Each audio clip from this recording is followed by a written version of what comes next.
Bugun sotuvda O'zbekistonda juda ham kamyob bo'lgan ikkita BMW Cabriolet.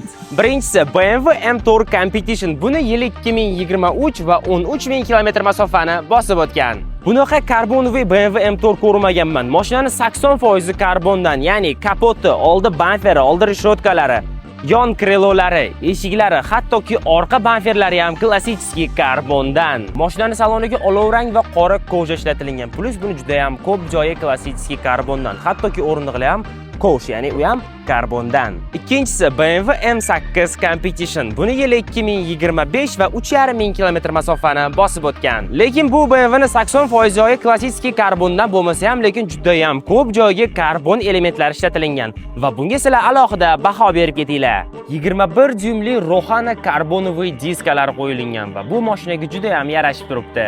M8 saloniga keladigan bo'lsak, oq va qora koja did bilan ishlangan.